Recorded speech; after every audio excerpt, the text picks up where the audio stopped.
Hay un concepto, una categoría que a los políticos les desagrada, no les gusta que se les aplique. Es el concepto de clase política. Es decir, la idea de que existe un grupo de gente que representa a otra, los políticos, pero que más que regirse por los intereses de los representados, tienen conductas de clase, es decir, propia de un grupo llevado por incentivos de la propia profesión, que ante circunstancias similares reaccionan de la misma manera, defendiéndose como grupo, inclusive en contra de la sociedad a la que representan.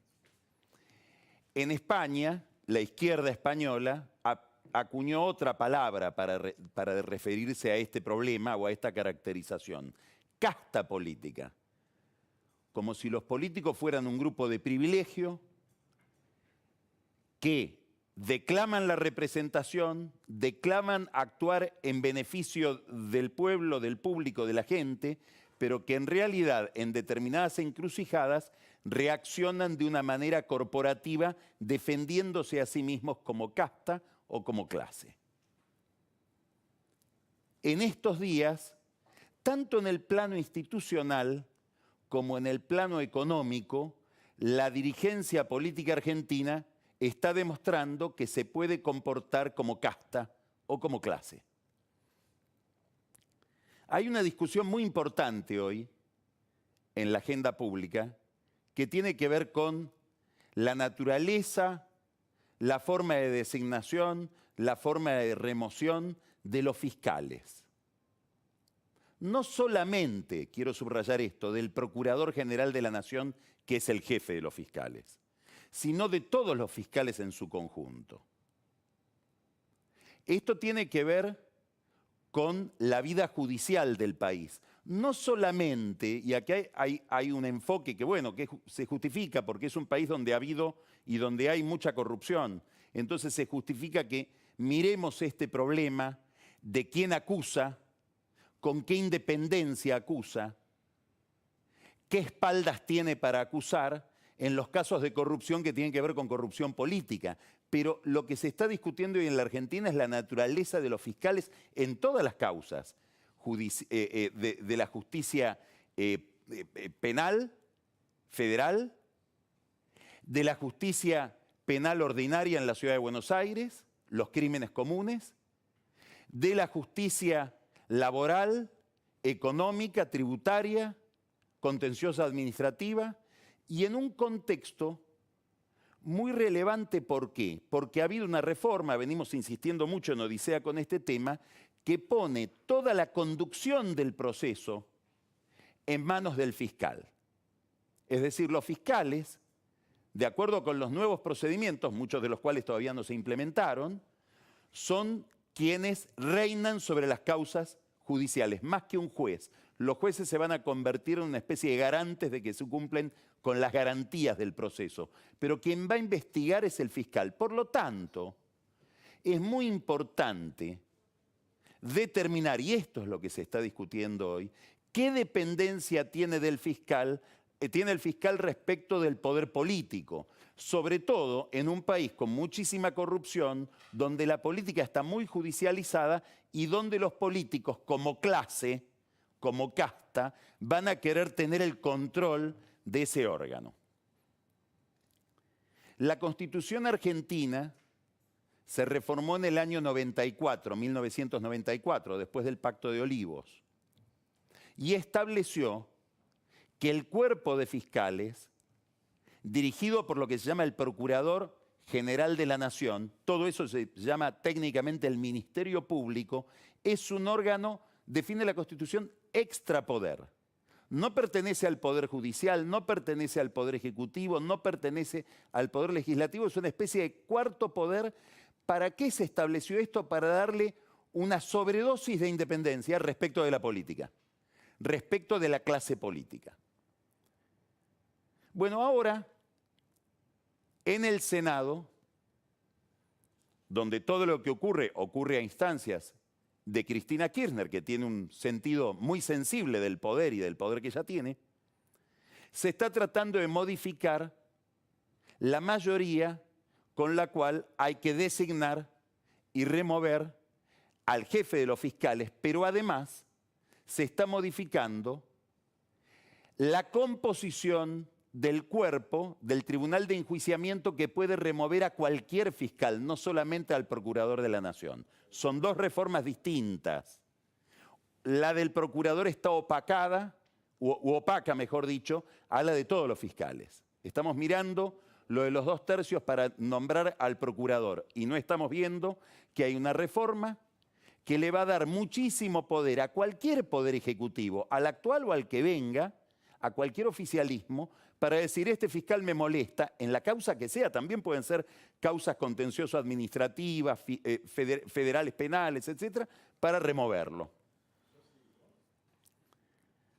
Ha habido casos en la actualidad muy significativos de pretensión de remoción de fiscales. Campagnoli, Stornelli son los dos más notorios. La ley dice que para nombrar al procurador se necesitan 2/3 del Senado, de los presentes del Senado. ¿Qué quiere decir? Que tiene que haber un acuerdo político, porque es muy difícil que una sola fuerza tenga 2/3. Para removerlo también tiene que haber un acuerdo político. Alberto Fernández postuló al juez Daniel Rafecas para ser el jefe de los fiscales y dijo, quiero que sea por 2/3. Es decir, Alberto Fernández dijo algo muy importante. Mi propósito político es que el jefe del Ministerio Público, que tiene estas responsabilidades tan importantes y al que probablemente le asignen además capacidades policiales, una parte de la Policía Federal puede terminar en manos del jefe de los fiscales para investigar. Bueno, quiero que, dada la sensibilidad del tema y dado el mandato constitucional de que sea algo extrapoder, esa designación provenga de un acuerdo, de un entendimiento entre el gobierno y la oposición. Es un objetivo político, atado a valores. Él está diciendo algo, quiero llegar a un consenso para esa dimensión institucional de la justicia. Cristina le dice no, consenso no, lo va a poner el oficialismo. ¿Por qué? Porque vamos a reformar la ley y vamos a hacer que se designe, pero sobre todo que se remueva por mayoría absoluta. Ahora vamos a ver qué opina Fernández respecto de esto, porque ha ido cambiando de opinión en la medida en que el poder también en esto lo tiene Cristina Kirchner. Se consulta a la Comisión Beraldi. La Comisión Beraldi ya está adquiriendo rasgos cómicos, porque es una comisión donde en vez de emitir un dictamen sobre los distintos temas que se sometieron a consideración de ella, emite un dictamen donde dice, 3 miembros dijeron esto, 3 miembros dijeron lo otro y otro dijo lo demás allá. Imagínense que si uno va a una junta médica para que le dictaminen qué es lo que hay que hacer, se dicen tal médico dijo tal cosa, el otro dijo tal otra, no sabemos para qué se constituyó la comisión. Claro que sabemos para qué se constituyó. Para que el poder político pueda elegir la opinión que más le conviene en un menú de opiniones. Esto responde astutamente a un viejo consejo de Henry Kissinger que decía, nunca formules una pregunta cuya respuesta no sepas de antemano. Bueno, hay un grupo de juristas en esta comisión. Por supuesto, ellos tienen todo el derecho a decir, no, estamos obedeciendo honestamente a lo que creemos respecto del derecho y del funcionamiento institucional, pero da la casualidad de que los que están alineados con las pretensiones de Cristina Kirchner y en general del gobierno son los juristas más ligados al gobierno porque pertenecen a tribunales ligados al peronismo o porque son, como Beraldi, abogados penalistas defensores de funcionarios del gobierno, de militantes del gobierno, de dirigentes del gobierno, eminentemente de Cristina Kirchner. O sea, hay un alineamiento de un grupo de juristas que dijeron, no, tiene que ser como dice Cristina. Hay que pasar de 2/3 a mayoría absoluta. Y otros juristas, entre ellos algunos tan eminentes como Enrique Bacigalupo, que tiene una carrera brillante y muy antigua en España, llegó a ser miembro del Tribunal Constitucional, que dice, no, hay que dejarlo como está porque hay que garantizar la independencia y que no sea no dependa solo de una facción del poder. Es saludable que provenga de un acuerdo político. Ahora, además se está modificando la forma en que se pueden remover a los fiscales comunes, que ya no es con 2/3 del Senado, hay un tribunal de enjuiciamiento que va a estar compuesto por 3 miembros del Congreso, 1 del Poder Ejecutivo, 1 representante de los rectores de universidades nacionales, 1 de los abogados y 1 a elección de los fiscales. Bastaría que un oficialismo tenga 4 votos de esta comisión de 7 para que un fiscal pueda ser removido. Hay un tuit hoy muy interesante de Jorge Yoma. ¿Por qué Yoma es un personaje importante en esta discusión? Porque es el autor de una ley que reguló todo esto y que salió después del año 94, después de la Constituyente, para reglamentar lo que había establecido la Constituyente o la Constitución, salió por mayoría, por unanimidad del Congreso. Esta ley de Yoma sobre el Ministerio Público, el Procurador General de la Nación, la remoción de los fiscales. Dicho sea de paso, la votó también Cristina, que ahora cambia de opinión. Yoma dice en un tuit hoy, esto de esta comisión para remover fiscales es mucho más importante que lo del Ministerio Público. Los fiscales deberían hacer algo para defender su independencia y su capacidad de trabajo autónomo. Hicieron algo, porque hay un pronunciamiento y una carta que le llegó a Oscar Parrilli, que es el presidente de la comisión que está analizando todo esto en el Senado, de una infinidad de fiscales que le dicen, cuidado, no estén pensando en la coyuntura. Lo que están diciendo los fiscales, no estén haciendo esta reforma para ver cómo les va a ustedes en las causas que tienen en los tribunales penales federales, sobre todo Cristina. Piensen que están destruyendo una institución importantísima, porque están sometiendo las investigaciones de todos los fueros a lo que quiere un oficialismo de turno. Este o el que venga.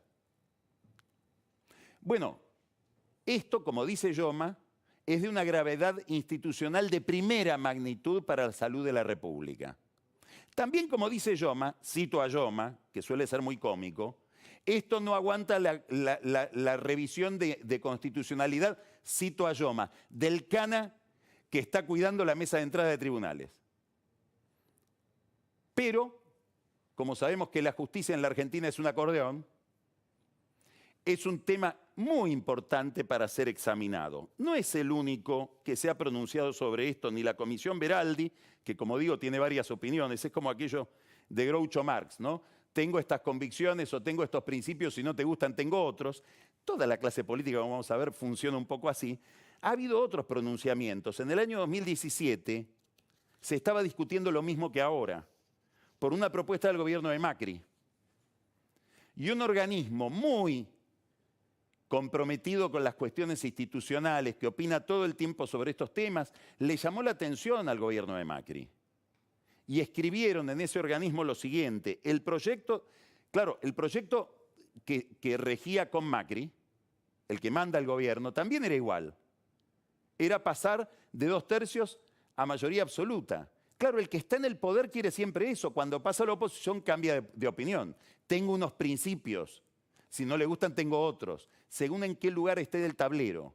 Entonces, esta ONG le dice al gobierno de Macri en el 2017, el proyecto de reforma de la ley orgánica del Ministerio Público Fiscal, ingresado en el Senado de la Nación, parece escrito para hoy, tras la renuncia de la Procuraduría, pone en riesgo la independencia y autonomía funcional del organismo.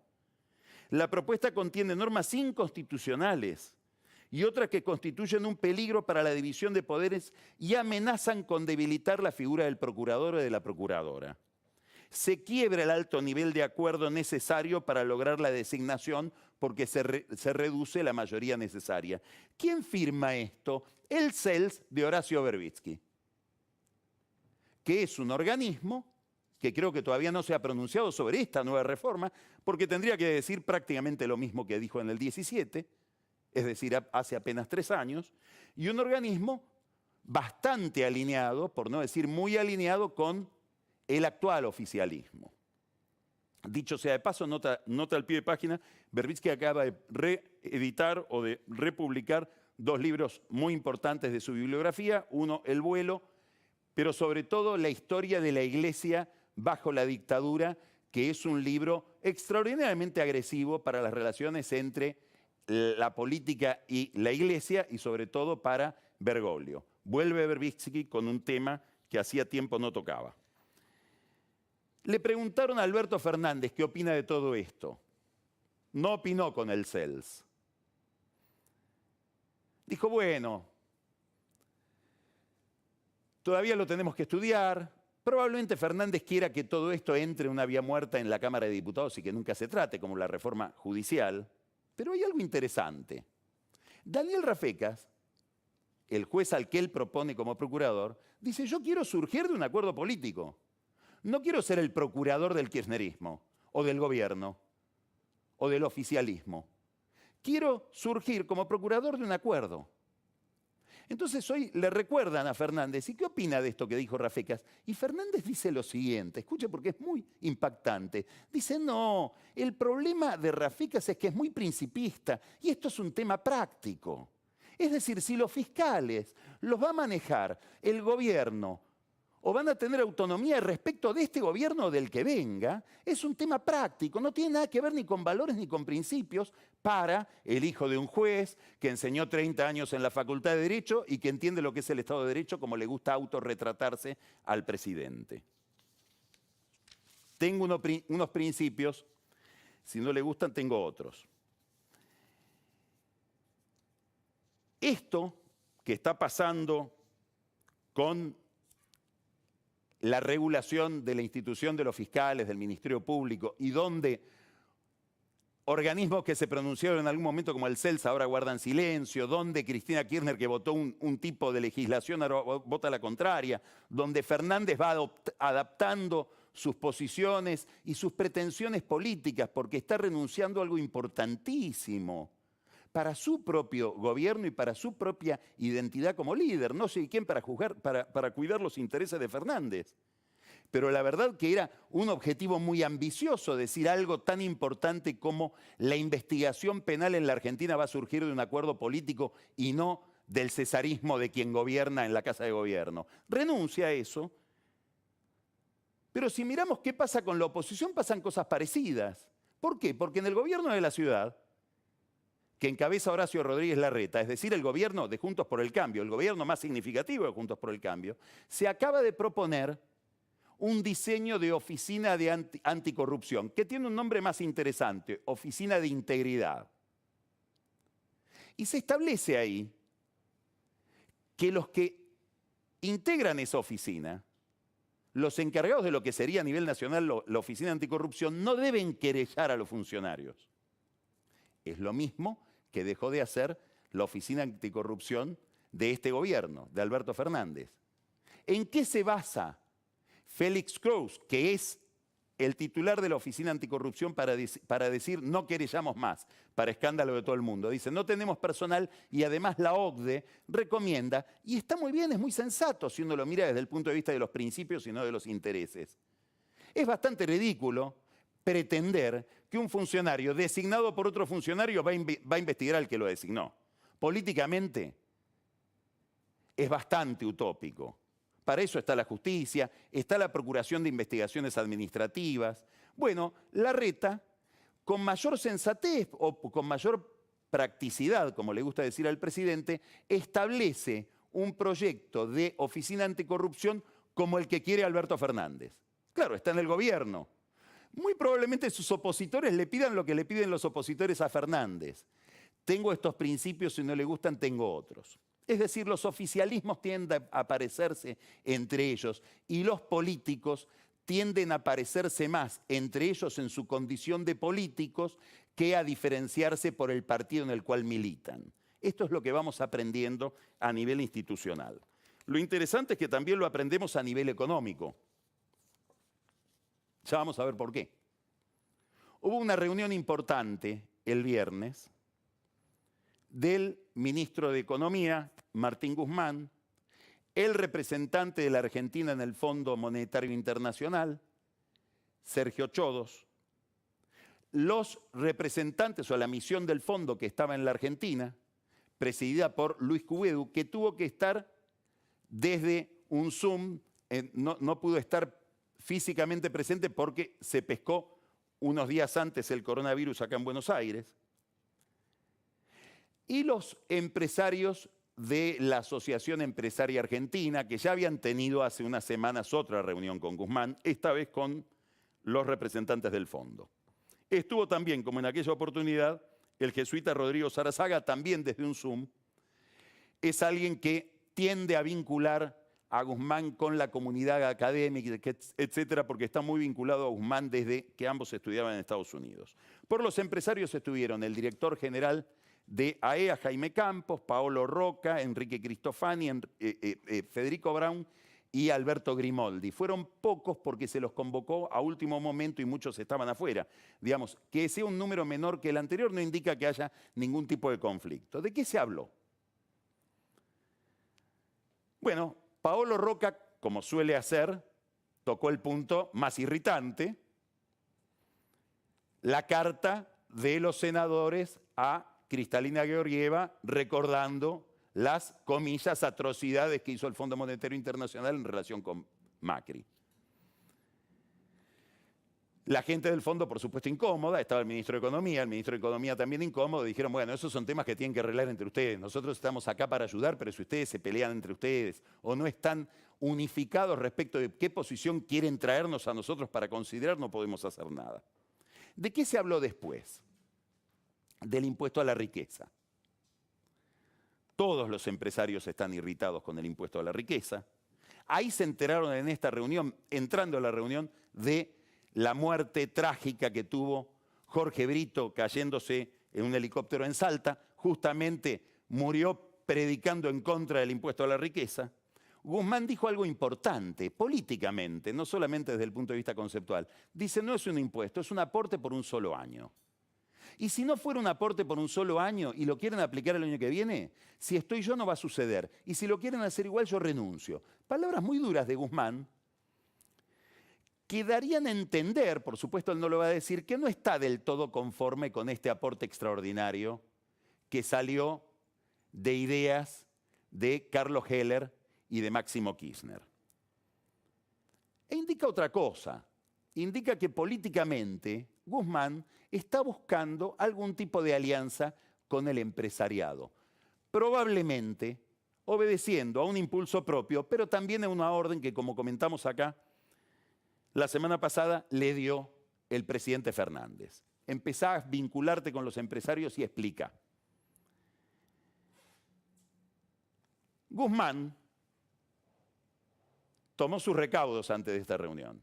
La fue a ver a Cristina Kirchner.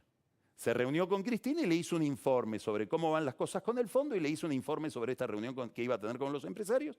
Y Cristina bendijo. Sigue teniendo Guzmán el respaldo de Cristina, pero lo que es más importante, sigue buscando Guzmán el respaldo de Cristina.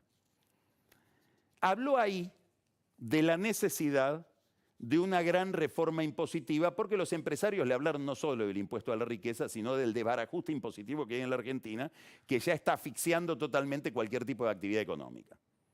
Aquí quiero destacar una publicación que hizo María Julieta Rumi esta semana en el diario La Nación, muy interesante, porque pone de manifiesto un tema que es un tema de debate central, por ejemplo, en la política de los Estados Unidos, pero que acá pasa sin pena ni gloria, y son los impuestos. Vuelvo al concepto de clase política, es decir, ¿cuál es el avance de los políticos o del Estado a través de los políticos sobre la sociedad?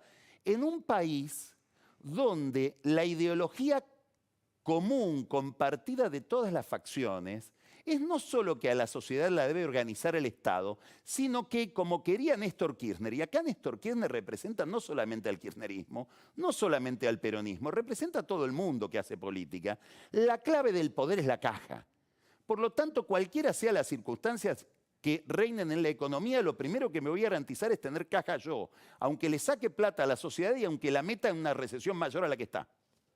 Bueno, María Julieta Rumi refleja o retrata todo esto con esta enumeración. Impuesto país, impuesto a los bienes personales, costos laborales, impuestos a las ganancias para sociedades, impuestos a las ganancias y ajuste por inflación del impuesto a las ganancias, impuestos sobre los débitos y créditos en cuentas bancarias, el impuesto al cheque, derechos de exportación, retenciones, percepción del 35% sobre compra de dólares, impuestos internos a productos tecnológicos y electrónicos, fondo de incentivo docente, impuesto a las apuestas online, contribución sobre las primas de seguros para automóviles, contribución sobre las primas de seguro para manejo del fuego e impuesto a la riqueza. Son 14 impuestos que el gobierno o creó o aumentó. O en el caso de que se prevía una baja, la suspendió. Es decir, un enorme avance del sector público sobre el sector privado, un enorme avance de la casta política sobre la sociedad, en un momento de recesión donde se recomendaría bajar impuestos, no subirlos. De esto se habló en la reunión entre los empresarios, Guzmán y los representantes del fondo. También en esto tenemos que decir lo mismo que dijimos respecto de las cuestiones institucionales. Juntos por el Cambio, que gobierna la ciudad, acaba de anunciar en su nuevo presupuesto que va a aumentar o que va a imponer 2 nuevos impuestos. Un 8% a las LELIQs, sin impuestos sobre los bancos. Los bancos tienen sus sedes centrales en la capital, por lo tanto, la ciudad de Buenos Aires, al aplicarle un impuesto a las LELIQs, le está aplicando ese impuesto a todos los bancos que tienen LELIQs. Los bancos, ¿qué van a hacer con este impuesto del 8% a las LELIQs? Lo va a trasladar a las tasas que cobran o a las tasas que pagan. ¿Y eso a quién va a afectar? A todos los que operan el sistema bancario del país. Esta es la inteligencia y la astucia de Larreta. Es un impuesto que lo van a pagar los bancos con sede en la capital, pero que lo van a trasladar a los usuarios del sistema financiero de toda la nación. Y va a obligar además al Banco Central a repensar la cuestión de las tasas, porque ahora las tasas sobre las LELIQs van a estar recargadas con este impuesto. Es una devolución de favores con Alberto Fernández, que le quitó coparticipación sin sentarse ni siquiera a negociar o por lo menos a darle alguna explicación. Acá está el vuelto. Y aplica Larreta un impuesto que pagaremos todos, los que vivimos en la ciudad de Buenos Aires, del 1,2% sobre el resumen de la tarjeta de crédito. Cuando a usted le llega el resumen de la tarjeta, ahora va a pagar, si vive en la ciudad de Buenos Aires, 1,2% más. ¿Paga muchos impuestos? Bueno, un poquito más. Todavía se puede. Dirá Larreta, en Mendoza ya existe, hay como 6 provincias, en la provincia de Buenos Aires ya existe, hay como 6 provincias donde lo tienen, ¿por qué no lo voy a tener? Lo importante es esto, le quitan recursos a Larreta se los traslada como los bancos a los clientes, que somos nosotros. En ningún momento ni el Estado Nacional ni el Estado porteño nos da la noticia de cómo va a reestructurar sus gastos, ya que nos tiene que cobrar más impuestos. Es caja, porque poder es caja, casta política. El mismo enfoque. Si estoy en el gobierno, estoy en la oposición. Tengo unos principios, si no le gustan, tengo otros, según el lugar donde me encuentre, en qué lado del mostrador. Todo esto es materia y va a ser materia de discusión con el fondo. Y se están produciendo novedades que pueden ser beneficiosas para Fernández en el plano internacional. Tenemos que mirar la cuestión internacional. El kirchnerismo tiene que mirar la cuestión internacional, porque está acostumbrado a los tiempos de bonanza, donde la soja de $600 la tonelada le permitía tener una especie de membrana de aislamiento, dado el enorme superávit fiscal que permitían las retenciones. Ahora debemos plata. Ahora estamos negociando con el mundo cómo vamos a renegociar esa plata. Eso es la negociación con el fondo. Es una negociación con otros países, centralmente con Estados Unidos. Por lo tanto, un país que debe, un país endeudado, un país frágil, debe mirar el contexto internacional, porque ese contexto internacional influye muchísimo sobre su vida cotidiana. Macri lo aprendió. Este viernes pasado, Macri citó en las oficinas que tiene ahí en Libertador al 2700, dicen que son muy bonitas, cerca de la casa de la residencia presidencial, en el barrio, reunió a un grupo de gente que fueron embajadores de él. En Estados Unidos, Oris de Roa, en Brasil, Magariños, en Israel, Causino, en la OEA, Paula Bertol, en Colombia, Marcelo Stubrin. Los reunió con Fulvio Pompeo, que era su asesor en materia de relaciones internacionales en la Casa Rosada, y los interrogó profusamente, muy insistentemente sobre la situación de cada uno de esos países o organismos internacionales para saber dónde estamos parados. ¿Por qué esto es importante? Porque se está armando un nuevo gobierno en Estados Unidos. Ese nuevo gobierno ya anunció que Antony Blinken va a ser el canciller de los Estados Unidos. Es un hombre que viene del corazón del Partido Demócrata, fue el segundo de John Kerry durante el gobierno de Barack Obama, un multilateralista. Vuelve Estados Unidos al manual de estilo del Partido Demócrata. Decae el nacionalismo proteccionista de Donald Trump. Importante la dimensión internacional de la presidencia Biden, porque probablemente Biden sea, tal vez con George Bush padre, el presidente de los Estados Unidos con más training en cuestiones diplomáticas e internacionales. Se dedicó toda su vida a eso. Hay un instituto Biden de intereses internacionales, de asuntos internacionales en la Universidad de Pensilvania. Es el hombre que más conoce de todos los presidentes probablemente de la historia de Estados Unidos sobre América Latina. Tiene 13 viajes a América Latina. Obama le delegó la relación con América Latina a Biden. Lo sabe bien Dilma Rousseff, porque Biden rearmó la relación entre ella y los Estados Unidos después de que le habían pinchado los mails. Bueno, Biden acaba de nombrar a su secretario de Estado, a su canciller. Y acaba de nombrar a la secretaria del Tesoro, Janet Yellen, muy conocida en el ambiente económico, muy conocida en el ambiente financiero, porque fue nada más y nada menos que chairman o chairwoman de la Reserva Federal. De nuevo, es volver a la receta clásica en materia económica del Partido Demócrata, que significa responsabilidad fiscal, libertad de comercio. La idea de un Biden hipergastador, que era una idea muy relativa porque tiene un límite importante, todavía no sabemos si va a tener o no, qué poder va a tener el Senado, depende de lo que vote Georgia. La idea de un Biden que busca la recuperación económica a través del gasto público, ahora queda en tela de juicio con la presencia de Yellen en la Secretaría del Tesoro. Importante porque en la Secretaría del Tesoro se decide cuál va a ser el nivel de exigencia, de rigor que se va a aplicar en el caso argentino en el fondo. Ahí es donde, por supuesto que en los papeles es distinto, opinan todos, pero en la realidad opina el Tesoro de los Estados Unidos. Yellen y quien sea su segundo, que es el encargado de Relaciones Internacionales. Ahora que hay un dato que hay que relativizar. Estamos hablando de economía, de números, de intereses, de plata. Pero hay una variable que puede influir y que tiene que ver con esto que hay que mirar de cerca, porque tiene que ver con las relaciones entre Estados Unidos y América Latina, no solamente con la Argentina, y es Bergoglio. Jorge Bergoglio, el Papa Francisco. Biden es un católico que conoce mucho a Bergoglio. El nuevo secretario de Estado, Blinken, que era el segundo de Kerry, estuvo en coordinación permanente con el Vaticano. ¿En qué tema? La recomposición de relaciones entre Estados Unidos y Cuba. La recomposición de relaciones entre Estados Unidos y Cuba fue operada por Bergoglio en combinación con el Partido Demócrata, con Kerry, con Biden, con Blinken. ¿Por qué es importante eso? Porque hablar de Cuba es hablar de Venezuela y es hablar de las relaciones entre la FARC y el gobierno de Colombia. Ese fue un juego que se estableció durante el gobierno de Obama y puede ser que vuelva, donde el Vaticano va a volver a ocupar un lugar importante en el ajedrez latinoamericano, además de otras cuestiones como por ejemplo el medio ambiente, donde convergen también Biden y Bergoglio. No es una casualidad que Bergoglio haya violado el protocolo vaticano para llamarlo por teléfono a Biden cuando todavía estaban contando los votos.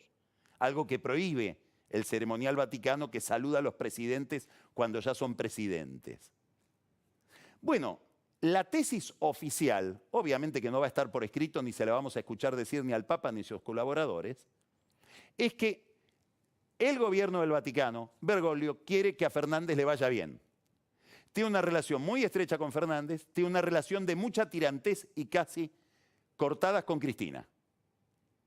En el gobierno de Fernández mira a dos personas y se relaciona con dos personas, Gustavo Vélez y Martín Guzmán, cuyos vínculos con Georgieva fueron alimentados en el Vaticano, donde Marcelo Sánchez Orondo, obispo argentino, convoca a intelectuales, políticos, etcétera, y aprovecha para reunir a Georgieva con Guzmán en la Academia de Ciencias, que él dirige.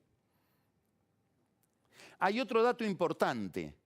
En el esquema latinoamericano de Biden hay varias personas importantes, pero hay una que se convierte en decisiva. Se llama Yulisa Reynoso. Fue la niña mimada de Hillary Clinton cuando Hillary era canciller. Fue embajadora de Obama en Uruguay y ahora es la jefa de gabinete de Jill Biden, que es la mujer de Biden, la primera dama. Va a estar viviendo en la Casa Blanca. Conoce muy bien la Argentina, pero lo interesante, es muy amiga de Vélez, de la época en que Vélez para el BID trabajaba en Montevideo, donde ella era embajadora de Estados Unidos. Empieza a haber un puente entre Bergoglio y la Casa Blanca, por 1000 razones, no por la Argentina, y el gobierno de Fernández piensa apelar a ese puente y posiblemente en momentos críticos le sirva. Claro, hay una tendencia natural en los argentinos, hay una tendencia natural en los políticos, por eso son una casta, a sobrevalorar el interés de la política sobre otras dinámicas y otras lógicas. Sería un error entender este nuevo ajedrez que se está montando como un beneficio absoluto. Sería una muestra más de voluntarismo. Vamos a hablar ahora sobre la dimensión económica, política, de todas estas reformas institucionales, cuánto tienen que ver con el destino de nuestro país, no solamente con la impunidad de los funcionarios y con la crónica policial a que estamos acostumbrados cuando leemos los diarios políticos. Vamos a hablar de eso con un gran abogado, Bernardo Saravia Frías, que fue procurador del Tesoro del gobierno de Mauricio Macri, es decir, el abogado del Estado. Empezamos Odisea.